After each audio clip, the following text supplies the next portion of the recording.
What's up, world? It's your boy Trey Retro underscore GT, licensed clinical social worker, and back on my just want to do some videos today, get some stuff out. Um, Off my rant as far as about getting black men in therapy, I'm talking to now like the School of Social Work or the counseling schools that want to get black men into the field.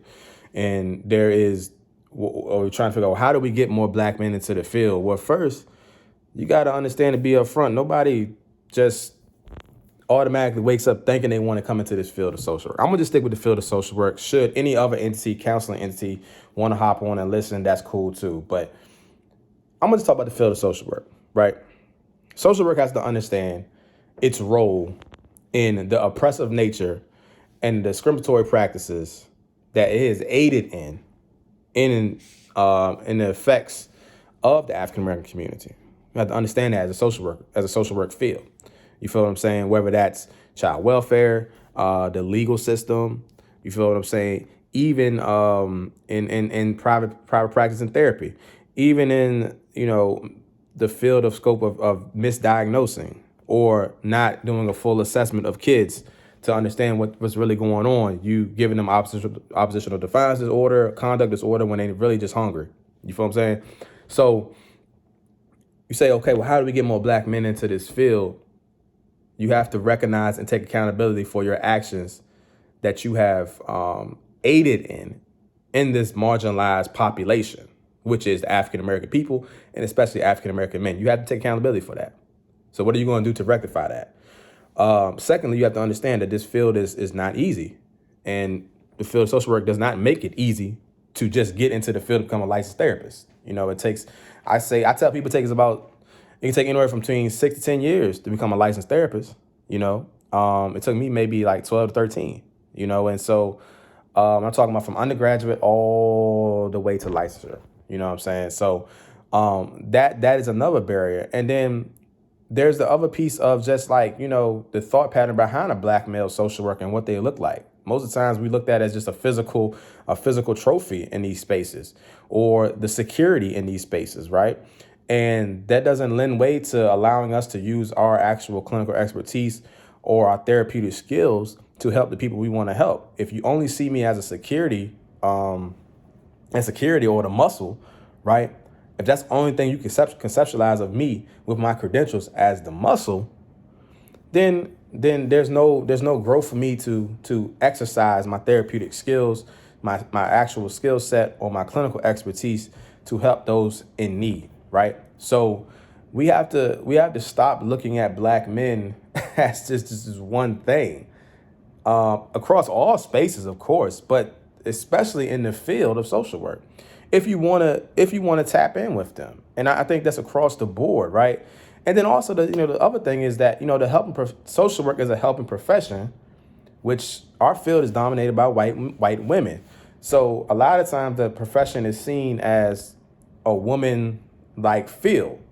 So that means for brothers, like they might see that as soft, they might see that as weak, they might see that as an opportunity where it's like, I'm not going to that field, only women go into that field, and I don't want to get into that profession. So you have to specifically, I think if you want to get black men in the field, you have to understand. And then, like I said, after the fact, they figure out like they feel like it's a woman-led field or it's a softer profession, you know what I'm saying, it's a helping profession, they don't want to go into that. Then it's the theory of that we don't make no money.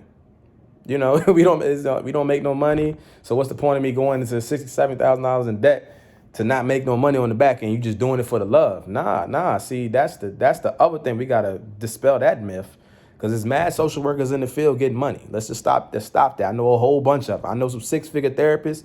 I know some 6-figure social workers. So it's a possibility. And right now, with the mental health crisis going on, social workers are on the front line and they need it more than ever. And a lot of us can't sustain long term because of working through a pandemic or being in the field so long. So we ain't got no choice but to look towards the new social workers and train them up so they can get prepared and they fresh, right? So, those are the different factors. But if your program isn't addressing the aiding that they have done in the marginalization of the black community, if they're not educating themselves about that, if you're not taking accountability for that, understanding that, if you're not trying to break down those barriers, and address those anti-racism issues that has come up for us as in Black community, if you're not providing a space or fostering a space for Black men to navigate this profession, be present in this profession, and not be stigmatized or fetish, or become looking as a fetish, just look as the muscle.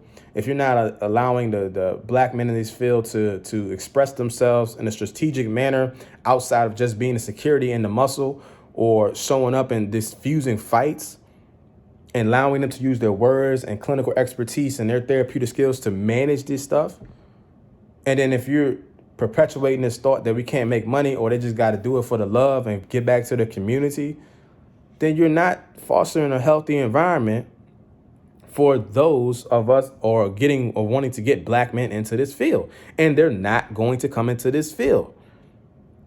Not to mention if there is white women, and white men who continue to stigmatize what a social worker should look like in these spaces.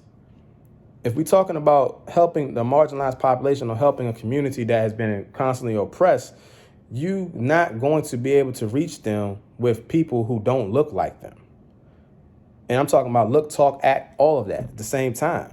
You feel what I'm saying? It's the reason why I do my private practice the way I do and how I show up, because I want to mirror my community and the population that I'm serving. And I really honestly believe that's one thing that has allowed me to do that. But in the grand scheme of how we was taught about how social work should look, how it should be, how you should go about things, it's totally opposite.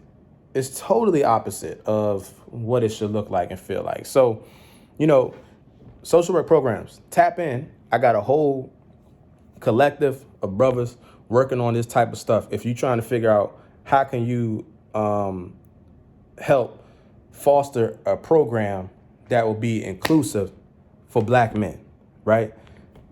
Let's tap in and talk about it, because obviously we're not doing a great job about it. And brothers still not coming into this field like that. You know what I'm saying? And I think it's a great field to work on, but you got to understand that some of the principles that we've operate under are oppressive and have aided in the marginalization of the groups that we want to serve, period. All right? So tap in with me. Let me know what you think, how you want to go about doing this stuff, and we'll take it from there. All right?